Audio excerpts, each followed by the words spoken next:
Abbootiin teessoo Phexros mudan araaraan gara mana kiristaanaatti deebi'an.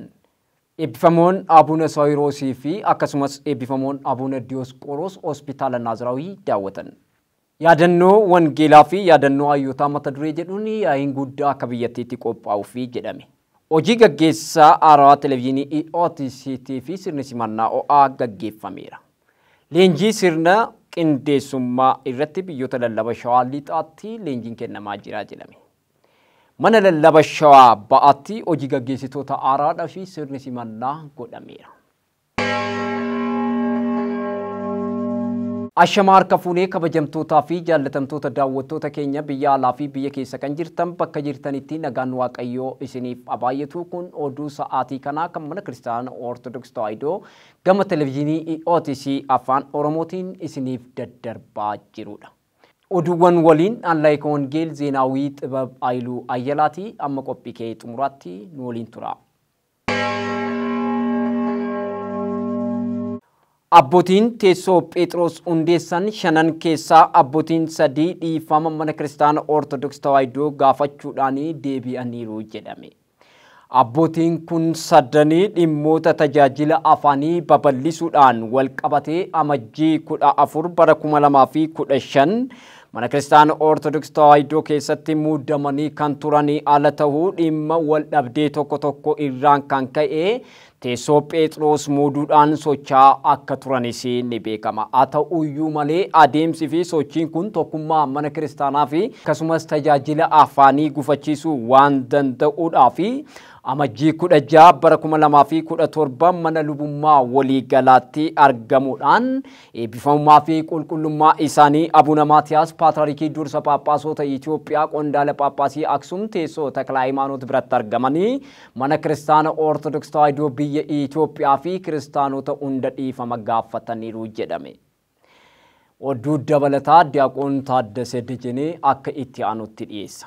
Mana kiristaana Ortodoksii Tawaahidoo Itoophiyaatti gaaffiin Ortodoksonni Oromoo tajaajila mana kiristaanaa afaan isaaniitiin argachuu qabu jedhu jaarraawwan hedduuf dhiyaachaa ture deebii argachuu dhabuu isaatiin amajjii 14 bara 2015tti sababa afaan isaaniitiin hin waaqeffanneef Ortodoksiin Oromoo yeeyyootaan nyaatamaa amantaa isaanii jijjiiraa waan jiraniif dhimmi kun deebii akka argatuuf irra deddeebiin gaaffiin abboota Phaaphaasotaatiin dhiyaachaa turus qaamni gaaffii uummataa kanaaf deebii kennuu dhabamnaan gaaffiin dhiyaachaa jiru kun dhugaa irratti kan hundaa'e waan ta'eef nutiyyuu furmaata haa barbaannu jechuun kan ka'an jaallatamtoonni eebbifamtoota Phaaphaasota sadeenii jechuunis eebbifamuu Abuuna Saawiroos, eebbifamuu Abuuna Yusxaaxiyoos Dooktarii fi eebbifamuu Abuuna Zeenaa Maarqos waliin ta'uun abboota lakkoofsaan 26 ta'aniif sirna muudama Phaaphaasummaa raawwachuun isaanii kan yaadatamudha. Haa ta'u malee garaagarummaa yeroo sana abbootii mana kiristaanaa gidduutti uumame kana mootummaa federaalaa gidduu seenuudhaan marii bal'aa erga gaggeessan booda waliigaltee keeyyata 10 of keessaa qabuun kan gaaffii fi fedhii Ortodoksoota Oromiyaa keessa jiraatanii guutuu danda'u irratti waliigalanii karaa nagaatiin xumuranis abboonni muraasni waliigalticha sana hin fudhannu jechuun komiidhaan alarraa akka turanis ni beekama. Abbootii waliigaltee fi araara mootummaan federaalaa gidduun seenuun taasise sana osoo hin fudhatin hafan keessa Abbaa Gabra Iyesuus Galataa, Abbaa Walda Iyesuus Ifaa fi Abbaa Haayila Iyesuus Tasfaayee adda durummaan kan eeramanidha. Haa ta'u malee waggoota lama booda eebbifamuu Abuuna Saawiroos hojii gaggeessaa mana lubummaa waliigalaa ta'uun erga muudamanii turtii ji'a tokko keessatti abbootii mufaatuudhaan alarratti hafan kanneen kabajaadhaan waamicha godhanii fi marii erga gaggeessan booda abboonni kunis waamicha qulqulleettiin mana kiristaanaa taasisaa turte hordofuudhaan waxabajjii 16 bara 2017tti araaraan gara qulqulleettii mana kiristaanaatti dhufanii jiru.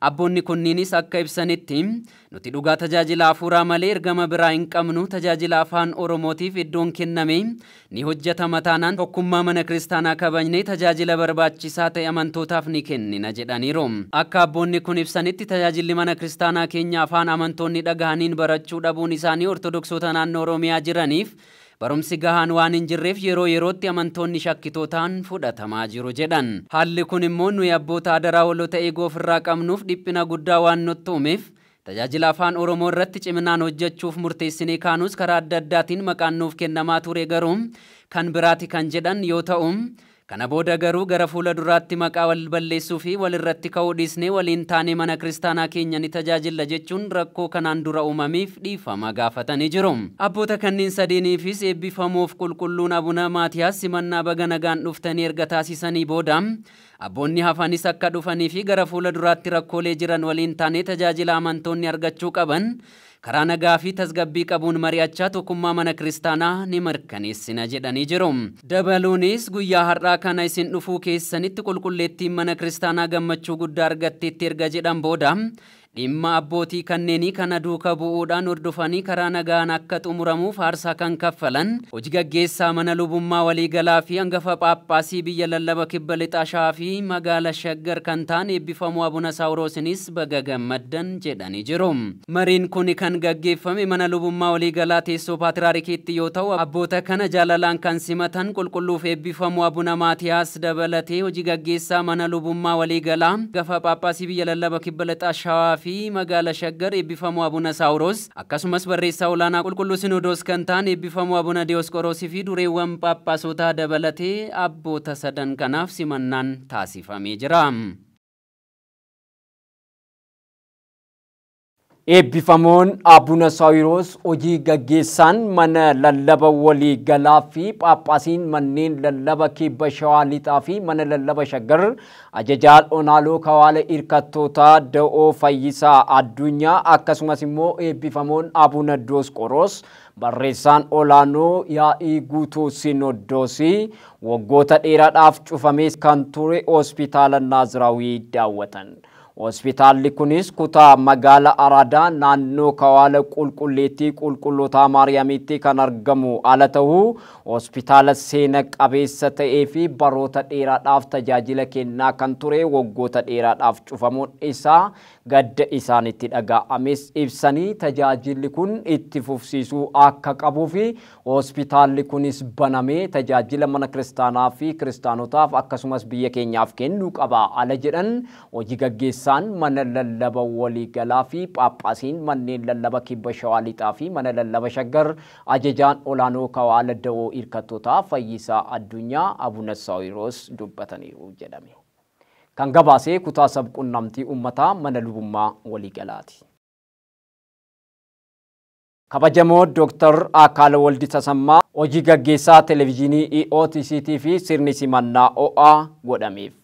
Waxabajjii 16 bara 2017 sirna simannaa kana irrattis eebbifamoo Abuna Maatiyoos Phaaphaasii manneen lallaba Kaabaa Afrikaa fi ajajaa olaanoo televezyiinii OTC fi OTC afaan Oromoo dabalatee hojjettoonni dhaabbatichaa hedduminaan irratti hirmaataniiru ala jedhu miidiyaan mana lubummaa waliigalaa gabaaseera. Dr. Akaala Waldi Tasammaa umrii ijoollummaa isaanii irraa eegalanii mana kiristaana Ortodoks Tawaahidoo kutaawwan olaanaa irratti gaggeessummaadhaan kan hojjetanii fi hojiiwwan isaaniis immoo itti gaafatamummaa guddaadhaan kan mirkaneessan ayyuu mana kiristaanaati ala jedhus kutaan sabquunnamtii uummataa mana lubummaa waliigalaa gabaasa nu biraan ga'een beeksiseera. Yaadannoo wangeelaa fi yaa'ii ayyootaa mata duree jedhuun yaa'iin guddaa waxabajjii 24 hanga 25tti yeroo jalqabaatiif akka guutuu biyyattiitti kabajamuuf akka ta'e kutaan qajeelchi tokkummaa sagantichaa ibsa baaseen beeksisuunsaa beekamuun danda'ameera. Leenjii fi mariin qindeessummaa waajjira biyya lallaba Shawaa lixaa manneen lubummaa aanaa fi kennamaa jiraachuun isaa beekamuun danda'ameera jedhame.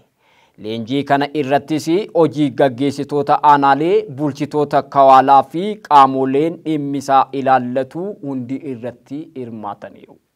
Mata dureewwan hojiiwwan mana lubummaa fi manneen lubummaa aanaalee jajjabeessuu mana kiristaana cufamte bansiisuu ijaarsa koree sabakaa faarfattoota dilbataa cimsuu fi akkasumas hundeessuu tajaajila afuurawaa afaan Oromoo babal'isuu fi kan kana fakkaatan irratti kennamaa kan ture ta'uun isaa beekamuun danda'ameera. Kan gabaases miidiyaa mana lallaba Shawaa lixaati. Eebbifamoon Abuna Saawiroos hojii gaggeessaan mana lallaba walii galaa fi Phaaphaasiin manneen lallaba kibba Shawaa Lixaa fi mana lallaba Shaggar ajajaan olaanoo Kawaaladda'oo Irkattootaa Fayyisaa Addunyaa mana lallaba Shaggar kutaa magaala Sabbataa mana kiristaana Tulluu Eedoom qulqulluu Uraayeritti argamuudhaan misooma mana kiristaanaa keessatti kennamaa jiru daawwatanii kiristaanotas wangeela barsiisaniiru jedhame. Eebbifamoon abbaan kan keenya Abuna Saawiroos dargaggoota mana kiristaanaa kana keessatti waggoota 5 oliif tajaajila mana kiristaanaa kennuudhaan beekaman ajaa'ibsiifatanii tajaajilli isaanii cimee gara fuulduraatti itti fufuu akka qabu ala jedhan imaanaa mana kiristaanaa dargaggootaaf kennanii kan ture ala ta'uu waxabajjii 15 bara 2017 irraa eegalee maqaa Finoota Qidduusaan yookaan immoo daandii qulqullootaa jedhamanii akka waamaman waldaadhaan qindeessuudhaan tokkummaa mana kiristaanaatiif kara fuulduraatti akka tajaajilan ala jedhan hundeessaniiru jedhame. Kana kan gabaasee miidiyaa mana lallaba Shaggari. Hojii gaggeessitoonni haarawaa hooggansaa fi ajaja eebbifamoo abbaa kan keenya Abuna Goorgooriyoos Phaaphaasii mana lallaba Shawaa Ba'aa fi eegaa olaanoo kolleejjii Amara Biraan Zuwaayin muudamanii waxabajjii 16 bara 2017 bakka eebbifamummaan isaanii argamanitti sirni simannaa o'aan gaggeeffameeraafi jedhame. Sirna simannaa kana irratti kadhannaadhaan kan bananii fi haasawaa kan godhan eebbifamoo abbaa kan keenya Abuna Goorgooriyoos ala ta'anii eebbifamummaan isaaniis haasawaa godhan irratti hojii gaggeessaa mana lubummaa ta'uudhaan kan muudaman lubni Nagaash Abta Waldii fi itti aanaa hojii gaggeessaan mana lallabichaa Maggaabee Xibabaat Geetuu Mootiin kana dura itti gaafatamummaa mana kiristaanaa itti kennite muffii tokko malee kan ba'ataa turanii fi abbootii mana kiristaanaa keessatti guddatan ga'umsaa fi beekumsa mana kiristaanaa kan qabanii fi hooggansa gaariidhas ala jedhan dubbataniiru. Hooggantoonni mana kiristaanaatiif muudamanis sirna simannaa isaaniif godhameef gammachuu isaaniitti dhaga'ame ibsachuudhaan qophiin guyyaa har'aa eebbifamoo Abuna Goorgooriyoosii fi ergaa abbummaa isaaniitiin nagaaf kabajaan golabameera. Kan gabaasee miidiyaa mana lallaba Shawaa Ba'aati.